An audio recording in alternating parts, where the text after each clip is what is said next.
Anya Stroud couldn't tell if she was looking at 50,000 people or 500,000.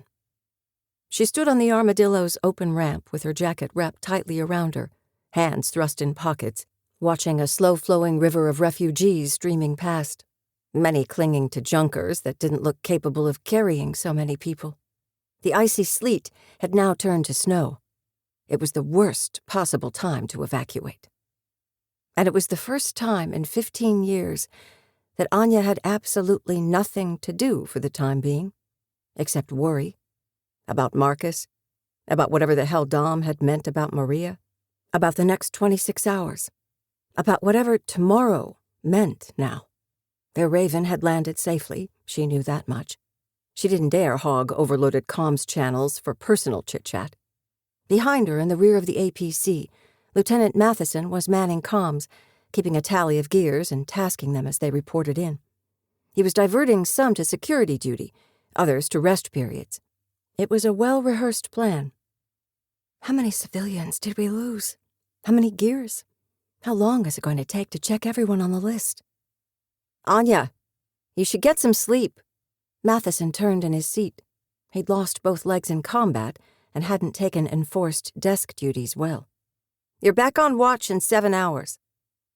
I'm okay, she said. If I sleep now, I'll feel like hell when I wake up. Suit yourself.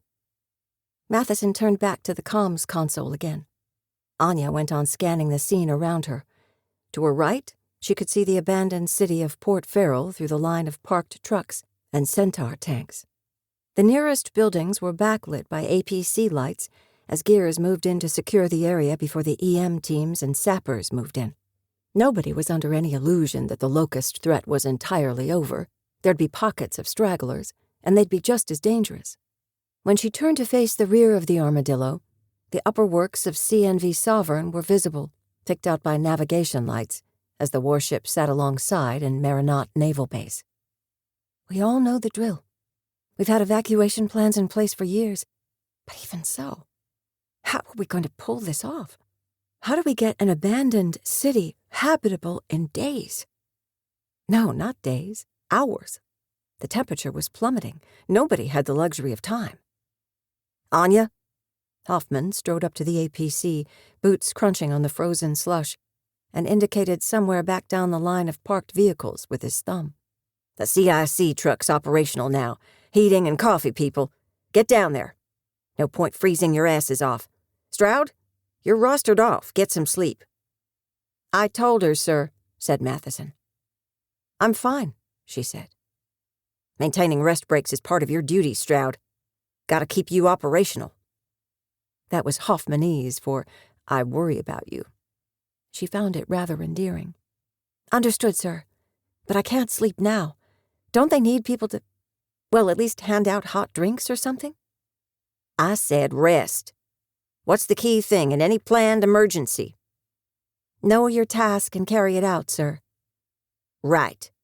Let the designated teams worry about everything else until they ask for assistance. You'll be busy tasking gears sooner than you think. Public order, security details. Yes, it's a different kind of soldiering now. Hoffman paused and looked past her at something in the crowd of refugees. A gear, 40s with a wild beard and a straw hat that marked him out as press-ganged from the stranded, was working his way back through the tide of bodies, calling out a name. Marlin? Marlin! Sweetie, you okay? Where's Teresa? A teenage girl struggled through the press of bodies and flung her arms around his neck. People parted to avoid them, and Anya watched a tearful reunion. Then another girl just like her, no, exactly like her, a twin, appeared in the crowd and elbowed her way through, yelling, Daddy! Daddy! Well, someone's happy, Hoffman muttered. Grind lift driver. Glad he found his kids. Anya had a hard time distinguishing stranded from citizens now. Many refugees were so ragged and scruffy that they could have been either.